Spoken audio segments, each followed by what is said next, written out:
Hello students, this video is sponsored by Virgin Mary Higher Secondary School Ujjain. Today we will start Social Science Class 8 Chapter 7 External Forces.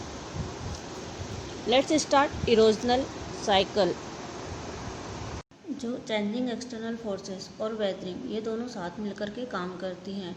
ये forces जो है continuously जो है earth surface को flat करने के लिए weathering transportation और डिपोजिशन का वर्क करती हैं और इसीलिए इसे इरोजन साइकिल कहा जाता है। Rivers, glaciers, wind, underground water and sea waves ये जो है की एजेंट होते हैं सरफेस को लेवल करने के लिए। Surface level can be classified into 2 categories. Surface level को क्लासीफाई करने के लिए 2 कैटेगरीज दी गई है। फर्स्ट है आपकी स्लो वास्टिंग और सेकंड है रैपिड वास्टिंग। जो इरोजन प्रोसेस होती है उसमें रॉक जो है वो रबिंग, कटिंग और पीलिंग यानी कि घिसकर, खुरचकर या कटकर अपनी ओरिजिनल प्लेस से हट जाती हैं। इससे जो हाई प्लेसेस होते हैं वो धीरे धीरे नीचे होने लगते हैं और इस प्रोसेस को स्लो वास्टिंग भी कहते हैं। हाई लेवल से ये ब्रोकन और अनब्रोकन मटेरियल्स जो है वो डाउनवर्ड यानी नीचे वाले भागों तक ले जाने की जो प्रोसेस होती है उसको ट्रांसपोर्टेशन कहते हैं। फिर the process of deposition of weathered material in low lying regions और होल इज कॉल्ड एग्रेडेशन। यानी कि जो लो लेइंग एरियाज होते हैं, निचले क्षेत्र के जो गड्ढे होते हैं और उसमें जो वेदर्ड मटेरियल के जमा होने होता रहता है, इसे ही एग्रेडेशन कहते हैं। जो वेदर्ड मटेरियल है जैसे जैसे होल में भरता जाता है उसकी हाइट बढ़ती जाती है और इस प्रोसेस को हाई वेस्टिंग भी कहते हैं। Widening and flattening of the surface is called surface balancing. यानी कि जो हमारी अर्थ है उसका वाइड यानी कि चौड़ा होना और फ्लैट यानी कि समतल होना को ही सरफेस बैलेंसिंग कहते हैं। इसमें दोनों प्रोसेस होती है, स्लो वास्टिंग और रैपिड वास्टिंग। जो process of surface sliding by weathering is called slow wasting. यानी कि जो वेदर के द्वारा अर्थ सरफेस के घिसने को या जो स्लाइड होता है या घिसने को ही स्लो वास्टिंग कहा जाता है। और जो होल्स होते हैं वो भर करके ऊंचे हो जाते हैं, इस प्रोसेस को हाई वास्टिंग कहते हैं।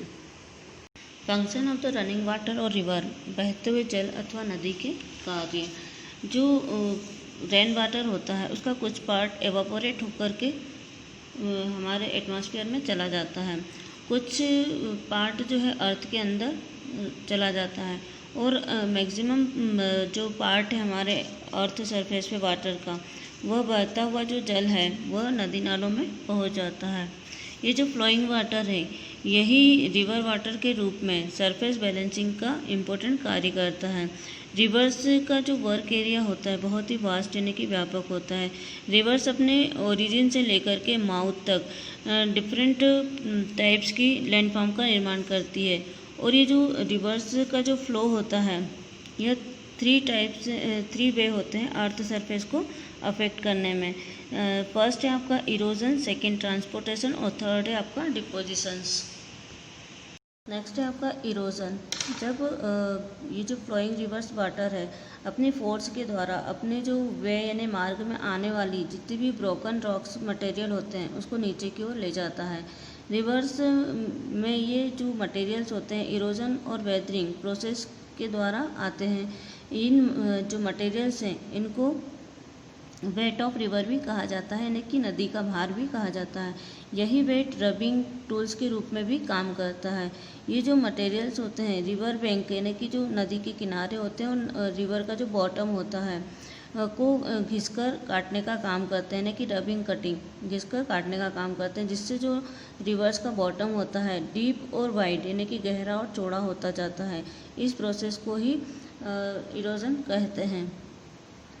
जो इरोजन्स का जो कार्य होता है वह रिवर में जल की या वाटर की जो मात्रा होती है, क्वांटिटी ऑफ रिवर वाटर, और नदी का जो वेग होता है its current, the slope of river, और नदी का जो ढाल होता है एंड शेप ऑफ रॉक की जो बनावट होती है उसके ऊपर निर्भर करता है। रिवर इरोजन्स जो है वो उसके होने के 4 रीजन्स हैं। फर्स्ट है एब्रेशन। एब्रेशन में क्या होता है कि जो फ्लो होता है हमारी रिवर्स का, उसके साथ रॉक पीसेस जो है बॉटम में या फिर बैंक ऑफ रिवर यानी कि नदी के किनारों को खुरसते और घसीटते हुए चलते हैं, है ना। स्क्रैचिंग और shifting the bottom of river, जो उसका रिवर के बॉटम को खुरसते और घसीटते हुए चलते हैं, इस जो प्रोसेस होती है इसे ही एब्रेशन कहा जाता है। सेकेंड है आपका सॉल्यूशन। जो जब रिवर वाटर के संपर्क में आने वाली जितनी भी सॉल्यूबल रॉक्स हैं उस पर केमिकल प्रोसेस के द्वारा जितना भी सॉल्यूबल मटेरियल्स होता है वो वाटर रिवर के साथ में बह जाता है। हाइड्रोलिक एक्शंस, इसमें जो रिवर का वाटर होता है फ्लो होते हुए अपनी पावर से रॉक्स को बॉटम से या फिर बैंक ऑफ रिवर यानी कि नदी के किनारों से तोड़ते हुए उनके टुकड़ों को लुढ़काता हुआ ले जाता है।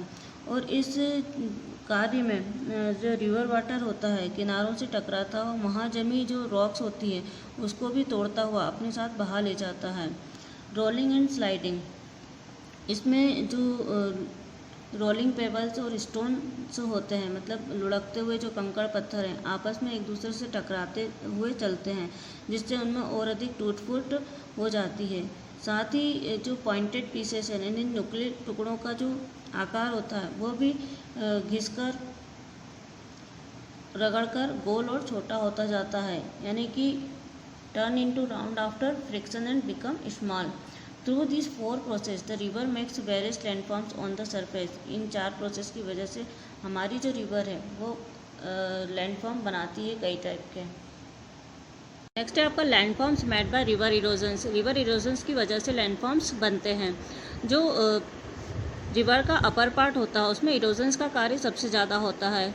इससे gorge, canyon, V shape valley, waterfall और स्प्रिंग्स का निर्माण होता है। इनमें भी वी शेप वैली, गॉर्ज और वाटरफॉल जो हैं वो मेन है। फिर आते हैं हम गॉर्ज पे। जब रिवर जो है हाईलैंड से न ऊंचाई से किसी चट्टान पे से होकर के गुजरती है, पास होती है, तो इसका मेन काम होता है वैली को गहरा करना।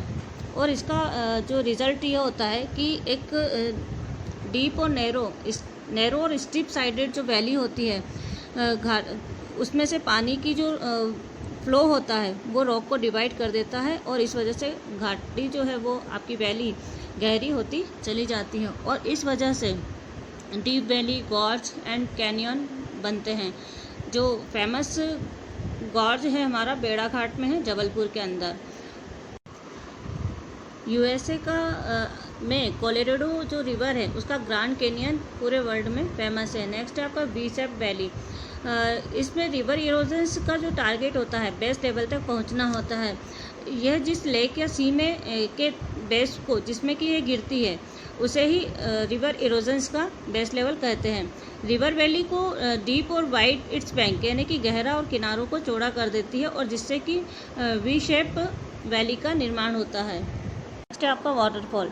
जब कोई रिवर किसी रॉक पर से एक सफिशिएंट हाइट से ऊपर से सीधा नीचे की ओर गिरती है तो उसे वाटरफॉल कहते हैं। और जब जो हमारी रिवर है उसके रास्ते में कोई हार्ड रॉक जो है वर्टिकली पाई जाती है तो यहाँ पर परमानेंट वाटरफॉल का निर्माण होता है। ऊपर से गिरने वाला जो वाटर है नीचे की सॉफ्ट रॉक को तेज़ी से स्प्लिट करता है यानी कि उसे तोड़ देता है जिससे कि जो वाटरफॉल है उसके नीचे गहरा गड्ढा बन जाता है। रिवर के 3 पार्ट्स होते हैं। फर्स्ट होता है आपका upper part, middle part and lower part. Second है आपका there are 3 stages of river. River की 3 स्टेज होती है, young, mature and old age. और इसी तरह से जो रिवर का जो है 3 वर्क होते हैं। फर्स्ट होता है आपका अपर पार्ट में इरोजन एंड ट्रांसपोर्टेशन और जो मिडिल पार्ट है उसमें ट्रांसपोर्टेशन, इरोजन और डिपोजिशंस होता है। और जो लास्ट होता है आपका लोअर पार्ट, इसमें इरोजन एंड डिपोजिशंस होता है।